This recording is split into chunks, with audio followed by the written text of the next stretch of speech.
Hey, everybody, welcome to this episode of the Disc Golf Answer Man. We'll take this one, shot selection. Eden asks, hey, Disc Golf Answer Man crew, my question is about scrambling. Nice. What are some strategies, disc, and shots that are useful for scrambling? I find that I have a lot of trouble pulling off the shots that are needed for saving par when I get off the fairway, and some tips would be super helpful. I know Robert's going to have some tips, but I believe Danny did something about scrambling on YouTube. So look out for that. Yeah, on YouTube channel where he talks and he'll give his perspective. But what's your perspective, Robert? Yes. For me, scrambling is what takes... Like scrambled eggs? Uh-huh. That's right. Do you put eggs on a pizza? Heck no. Unless it's a breakfast pizza. Okay, there we go. Fine. Okay, breakfast pizza. Like the breakfast pizza at Radius, though? Holy. Oh, come on now. Hey, listen. Listen here. So good. So good. So good. Anyway, all right, so scramble shots. I think scramble shots are the difference between probably... maybe not across the board, but between a player being 940 and 980 is their ability to scramble, right? Once you throw a bad shot, getting up and down for par or still to save birdie if it's a par 4 or something like that, that's how you save your score, right? And so when you are scrambling, we talk about saving par. That means that you've done something to salvage that hole. So scrambling is super important. I did it a lot this weekend, especially when you're in the woods. Having some scramble shots is really good. So one good scramble shot is the patent pending shot.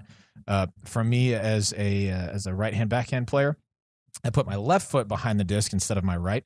Then I stretch my right foot out to the left side of the disc with my back basically facing the basket. That's given me some distance out of the woods or obstruction or whatever to where I can get a cleaner line up to the basket.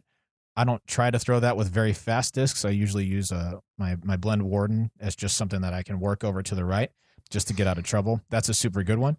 The opposite of that is a forehand where I put my left foot behind the disc and then stretch my right foot out to the right and then just do kind of a little turnover forehand or just a little touch shot. Practicing those is just as simple as taking the stance and throwing them because scrambling, honestly, is all about touch. You want to get close to the basket and then make your putt and get out of there. And here's one tidbit that I think will help you at scrambling. If you're in such a bad spot that getting to the basket isn't possible, don't play for the basket. If it's so bad that you have to pitch straight out to the fairway, all good. That's super cool. Pitch out. Take your medicine. But if, say, your best scramble shot, the absolute best that you could pull off, gets you to 30 feet, great. Take that 30 feet. Don't try and park the shot and maybe put some more danger into play. Instead of that, play for that 30 feet. Give yourself a look at saving par or making that 30-footer and moving on to the next instead of trying to be a hero and super pin it so that you can just drop in and move on. Scrambling is super important. You'll never hear me talk bad about it because I think it's so important to be a good scrambler, and the best players in the world are great scramblers. Nice.